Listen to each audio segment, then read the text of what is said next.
सोचिए, अगर आपकी इलेक्ट्रिक कार की बैटरी जो आज लगभग 40-45 मिनट में 10% से 80% तक चार्ज होती है, वही बैटरी सिर्फ 10 मिनट से भी कम वक्त में चार्ज हो जाए और इतना चार्ज मिलने के बाद आप लगभग 250 से 300 किलोमीटर की दूरी आराम से निकाल पाएं। ये सुनने में साइंस फिक्शन जैसा लगता है, लेकिन शेल ने इसको हकीकत में बदलने की शुरुआत कर दी है। असल में शेल लुब्रिकेंट्स ने हाल ही में एक नया थर्मल मैनेजमेंट फ्लूइड डेवलप किया है, ईवी प्लस थर्मल फ्लूइड। और खास बात यह है कि उन्होंने इस फ्लूइड को इमर्शन कूलिंग सिस्टम में टेस्ट करके दिखाया है, जहां बैटरी पैक को सीधा उसी फ्लूइड में डुबोकर चार्ज कराया गया। नतीजा 10% से 80% चार्जिंग 10 मिनट से भी कम, और वो भी बिना बैटरी की लाइफ या सेफ्टी के समझौते के। आज ईवी खरीदारों की सबसे बड़ी टेंशन है चार्जिंग टाइम। टेक्नोलॉजी और चार्जिंग नेटवर्क दोनों ही बढ़ रहे हैं, लेकिन फिर भी अगर किसी को हाईवे पर गाड़ी रोककर फुल चार्ज करना है तो 35 से 40 मिनट लगना आम है। 44% नॉन ईवी ड्राइवर्स, मतलब वो लोग जिन्होंने अभी तक ईवी नहीं खरीदी, उनकी सबसे बड़ी रुकावट यही है। इतनी देर तक चार्जिंग स्टेशन पे कौन रुकेगा? वो सोचते हैं अगर पेट्रोल कार 5 मिनट में फुल टैंक हो सकती है तो ईवी का ये 30-40 मिनट बहुत लंबा है। यही सवाल शेल जैसे एनर्जी जायंट्स को परेशान कर रहा था, और अब उन्होंने इसका जवाब निकाला है, इमर्जन कूलिंग और नया थर्मल फ्लूइड। अब सवाल यह है कि चार्जिंग फास्ट क्यों नहीं हो सकती थी? क्योंकि ईवी बैटरी जब हाई पावर इनपुट लेती है तो बेहद तेज गर्मी पैदा होती है। ये ज़्यादा गर्मी सेल्स की लाइफ को घटा देती है। थर्मल रनअवे जैसी कंडीशन क्रिएट हो सकती है, जो रेयर तो है मगर खतरनाक है। और अनइवन कूलिंग, यानी बैटरी पैक के कुछ हिस्से ठंडे रहते हैं तो कुछ हिस्सों में ज़्यादा हीट जमा होती है। यही वजह थी कि ईवी इंडस्ट्री अब तक plate based liquid cooling system use करती रही है। लेकिन ये सिस्टम इनडायरेक्ट कॉन्टैक्ट पे काम करता है, यानी सेल से हीट बाहर निकली, वो प्लेट से ट्रांसफर हुई और फिर कूलेंट से बाहर। इसमें हीट हमेशा अनइवनली डिसिपेट होती है। शेल का कहना है कि उनका EV plus thermal fluid electrically non conductive है। इसका मतलब अगर आप बैटरी सेल्स को सीधा इस लिक्विड में डुबो भी दें तो भी कोई शॉर्ट सर्किट या इलेक्ट्रिकल फेलियर नहीं होगा। ये लिक्विड हर एक सेल के चारों तरफ फैल जाता है। इससे हीट ट्रांसफर डायरेक्टली और यूनिफॉर्मली होता है, यानी बैटरी का हर कोना एक ही तापमान पर ठंडा होता रहेगा। इसका फायदा, अल्ट्रा फास्ट चार्जिंग बिना हीट रिस्क के और बिना ज़्यादा डिग्रेडेशन के।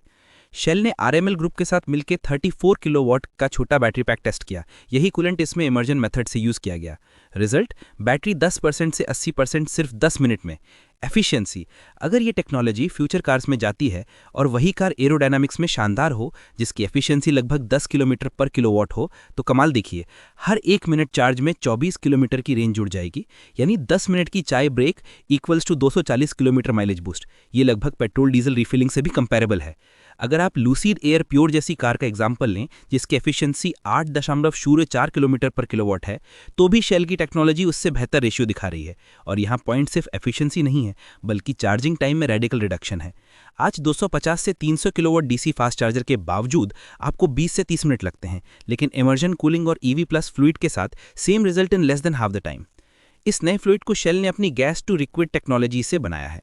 शेल पहले से ही डेटा सेंटर कूलिंग और ट्रांसफार्मर ऑयल्स में मास्टर है। उन्होंने वही एक्सपीरियंस ईवीज में अप्लाई किया है। ये जीटीएल प्रॉपर्टी से इतना स्टेबल और थर्मली एफिशिएंट है कि बार बार हीट एब्जॉर्ब और डिसिपेट करके भी डिग्रेड नहीं होती। बैटरी पैक्स छोटे होंगे क्योंकि अब हर सेल यूनिफॉर्मली कूल होगा, तो इंजीनियर्स को ज़्यादा सेफ्टी बफर जगह नहीं छोड़नी पड़ेगी। ईवी रेंज डायरेक्टली बढ़ेगी, सेम साइज बैटरी से ज़्यादा यूजेबल एनर्जी मिलेगी। फास्टर चार्जिंग एडॉप्शन, लोग ईवीज को उतनी ही तेजी से चार्ज कर पाएंगे जितना पेट्रोल कार का टैंक भरता है। कॉस्ट रिडक्शन, इमर्जन कूलिंग से डिज़ाइन कॉम्पैक्ट होगी, मैन्युफैक्चरिंग सिंप्लीफाई होगी। इससे ईवी फ्यूचर में और सस्ता हो सकता है। आपको अब हाईवे पर लंबी क्यूज नहीं लगानी होंगी, 10 मिनट में ईवी फिर तैयार। ईवीज की रीसेल वैल्यू भी बढ़ेगी क्योंकि बैटरी डिग्रेडेशन धीमी होगी। सेफ्टी स्टैंडर्ड्स ज़्यादा मजबूत होंगे, थर्मल रनअवे का रिस्क और भी कम हो जाएगा। 2024 में ईवी सेल्स ग्लोबल लेवल पर 14% बढ़ी हैं, लेकिन एडॉप्शन का स्पीड अभी भी स्लो है, सिर्फ 2 वजहों से, लॉन्ग चार्जिंग ड्यूरेशन और हाई ईवी प्राइस। अगर शेल का ये थर्मल फ्लूइड मास एडॉप्शन में चला जाता है तो ईवी इकोसिस्टम को डुअल बेनिफिट मिलेगा, fast charging like petrol fuelling और कॉम्पैक्ट डिजाइन से चीपर ईवी मॉडल्स। शेल के global executive vice president Jason Wong का कहना है, EV plus thermal fluids battery की थर्मल परफॉर्मेंस को बहुत ऊपर ले जा सकते हैं, जिससे सेफ्टी, कन्वीनियंस और कॉस्ट इफेक्टिवनेस सब इंप्रूव होगा। रॉबर्ट मैनवेरिंग, जो इस प्रोजेक्ट के लीड इंजीनियर हैं, उन्होंने साफ कहा कि उनका एम्बिशन यही था कि चार्जिंग टाइम ड्रामेटिकली घटे, लेकिन बैटरी सेल की लाइफ और इंटेग्रिटी पर कोई कॉम्प्रोमाइज ना हो।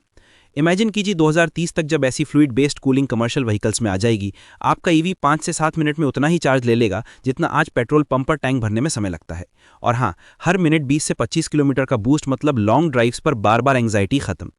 लेजिस्लेटिव पुश भी गवर्नमेंट्स की तरफ से आ रहा है। यूरोप और एशिया में ऑलरेडी बीईवी मैंडेट्स बढ़ रहे हैं। ऐसे में अगर ईवी इतना फास्ट चार्जिंग देने लगे तो एडॉप्शन ऑटोमेटिक जंप लेगा। क्या होगा अगर कल टाटा एमजी या बीवाईडी भी अपने अपकमिंग मॉडल्स में शेल जैसा इमर्शन कूलिंग अपनाए? कंपटीशन फिर नेक्स्ट लेवल पे होगा। ईवी सिर्फ इको फ्रेंडली नहीं बल्कि फास्ट, एफिशिएंट और कन्वीनियंट फ्यूल अल्टरनेटिव बनकर सामने आएंगे। इस विषय पर अपनी राय हमें कमेंट करके इस वीडियो को लाइक करें, शेयर करें और नई वीडियो के लिए चैनल को सब्सक्राइब करना ना भूलें। धन्यवाद।